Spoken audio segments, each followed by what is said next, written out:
Hey, good morning. Welcome to Viking Preparedness. I am Pastor Joe Fox.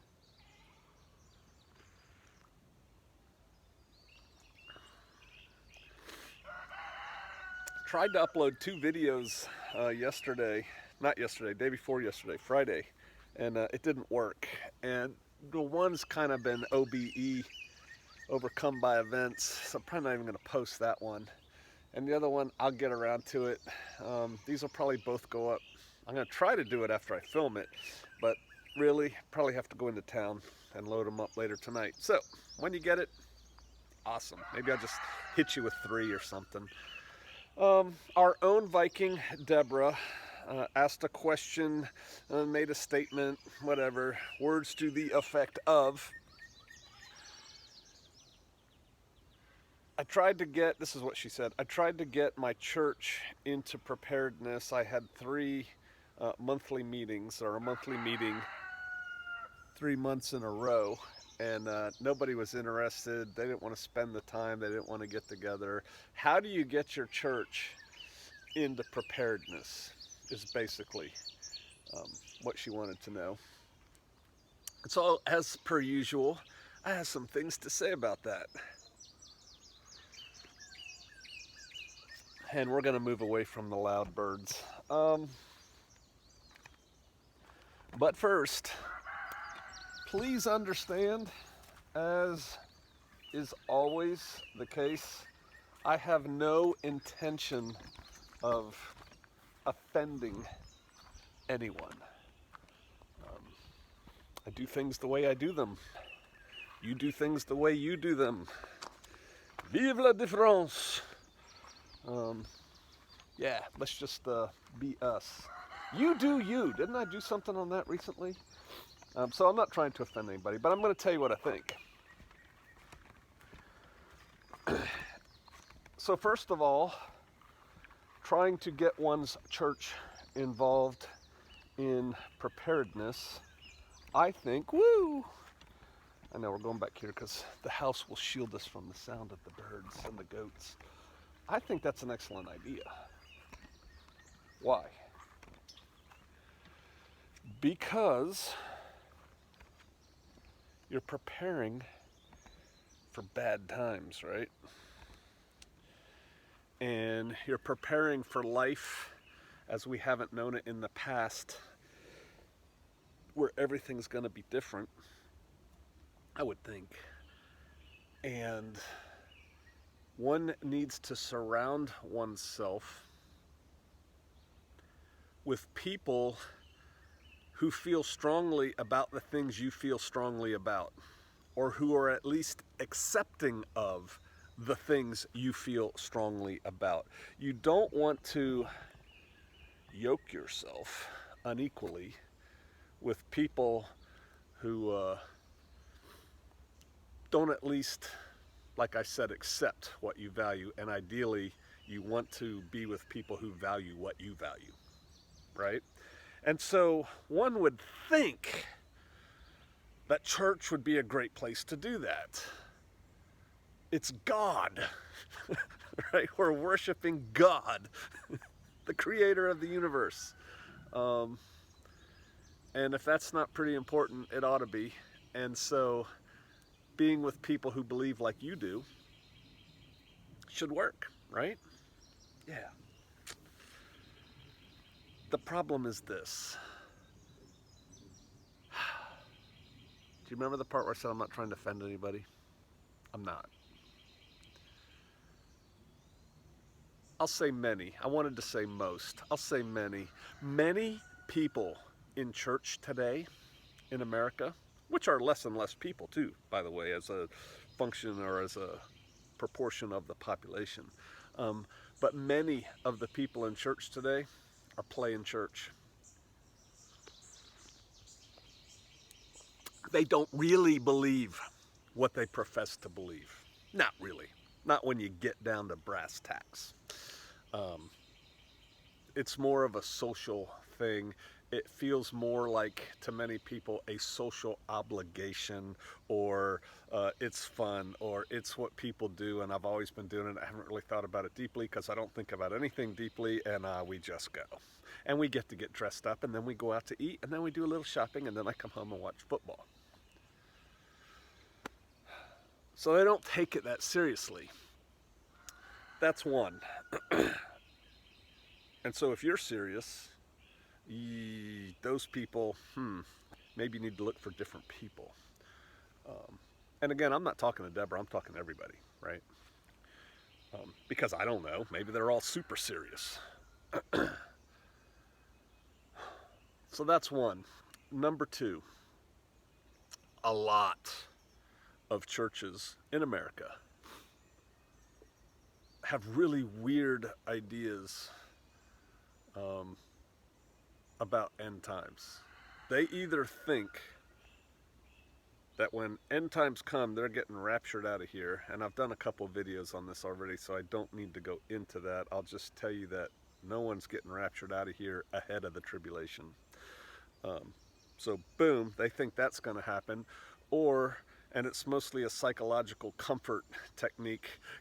Jesus won't let anything bad happen to me. Oh yeah? Because nothing bad's ever happened to any Christians ever. Right? But that's where they go. I just put my trust in Jesus. Okay, you'll get tortured like everybody else then. I'm not trying to turn this into a religious video, but we can't get away from the fact that Viking Deborah said, hey, church, blah, blah. But I think that's a problem. They don't see themselves. They can't envision themselves, for whatever reason, ever having to have a prepper group, survivalist group, a crew, be into preparedness, know how to do these things, because it's way too difficult. So there's that. And a lot of that goes through a lot of churches. They use faith, claims to faith, as an excuse not to have to face potentially hard things intellectually ahead of time. Don't want to deal with that. Just don't want to go there. So there's that. They don't have the time. They couldn't make the time or whatever. Yeah, that's America, man. So many people, you find out what people are into. You find out what's important to people by what they spend time on, and that includes yourself. And again, I'm getting in my head the concept of free time. Some people think free time is everything you do outside of work is free time. And so when I'm not commuting to work, commuting from work, and not at work, that's my free time. Actually, all your time is free unless you're chained to a wall, right? You can choose to do, wow, that sun is bright. Hallelujah, it hasn't been bright forever. So all your time is free time. But look at what people do when they're not at work. Look at what people do when they're at work. You'll get a good feel for them. People are kind of shallow. There's a reason why if you log out of YouTube and then just call up YouTube on your computer, so you see what they show everybody, not your personal picks that the algorithm has picked for you, but clear your cache, clear your cookies, and just go to YouTube. The inanity, what people are watching, what's getting 1 million hits. Look at the magazines that sell outrageously in the checkout lines of, like People magazine. Just don't get me started on that. People are shallow. All right, let's just leave it at that. People are really shallow. What people are interested in is shallow. You go look at, online newspapers, and over half of it is sports and celebrities. Who cares? Clearly, a lot of people do. The business of newspapers is selling newspapers. So perhaps your church, one's church, and if one is having difficulty doing this, is made up of those types of people, worldly, shallow people. What's my solution to that? Find a new church. You're not tied to your church. You're worshiping God with other people. You get to pick how you do that. Nobody gets to tell you how to do that. So there's that. Sorry, mean face came on. I got angry. I have been a pastor of 2 churches. Round Prairie Community Church and Shofar Mountain. Both churches were heavily into preparedness, probably because I am heavily into preparedness. And again, I just said, if you don't like your church, pick another one.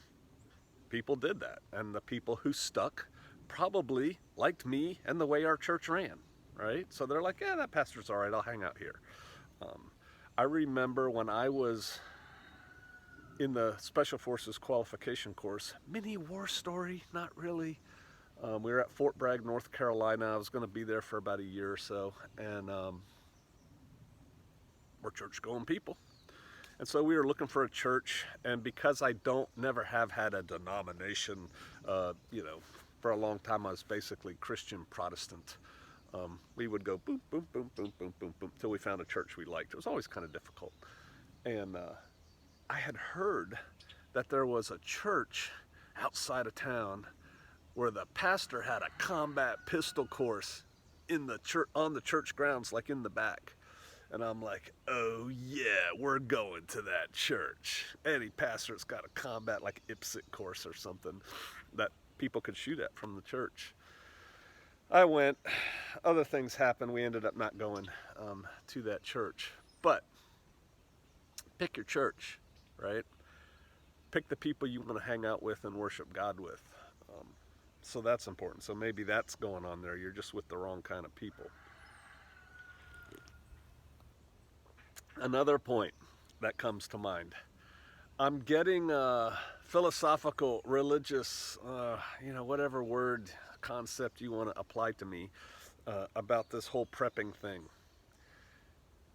And in biblical words, and we are talking about a church and prepping, there are those who have eyes to see and ears to hear, and there are those who don't. And if they don't have it, you're really, I'm getting kind of Calvinistic here, you're really not gonna convince them of anything, right? A lot of people are not gonna make it. Whether we're talking preparedness for disasters or we're talking through that straight and narrow, right? Most aren't gonna make it. What do, man? Go find the people who are trying to make it. Go yoke yourself with them, right? So again, pick your friends. You get to do that. But I like the worship service. It just makes me feel so spiritual. I don't want to leave. Mm-hmm. All right. I was thinking about this when I was drinking I drank about this much coffee, then filled it up again. When I got down to here and I was reading that email and I was thinking about it, I was thinking, my first church, Round Prairie, was very into preparedness. I mean, very. I'll give you an example. I got contacted by Doomsday Preppers before the first season and the second season. Will you be on our show? And I'm like, no. Because I'd been contacted by other people. I dealt with Hollywood people, don't like it, right? So I said no. And then they called me a third time, and they said, please, we're going to be in your area. I've told this story here before, but we have new people. Can you be on our show? And I said no. And they said, well, do you know anybody in your area that's into preparedness that would like to talk to us? I said, my whole church is into preparedness. I'll bring it up to them. And we had one family who was fixing to leave to go to Costa Rica, and so he not only was on that show, and I had a little cameo on it, but he was on like the next season's show too.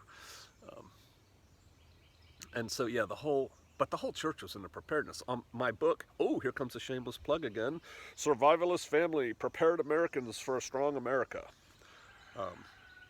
My book, the cover of that is family from my church, Hey, we guys be in? And I just picked them because they had lots of kids, and it's like, it'll look cool. So there's that. Pick your people you associate with. Life is short.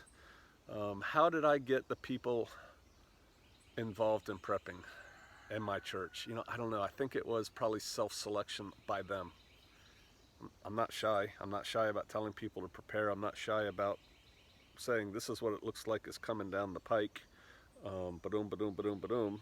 Some people that resonated with, eyes to see, ears to hear. Some people it didn't. people that it resonated with stuck. And then I did things, and I have some videos on my YouTube site, or maybe on my blog. There's a lot of good stuff in my blog if you're a reader. I think it is my blog now that I think about it. It's vikingpreparedness.blogspot.com. I wrote a blog until I started doing YouTube, and I just didn't have time to do both. And I have some of the events we had at our church there. So how to do it, to get to the bottom line of this question and kind of finish this up, I think you tried.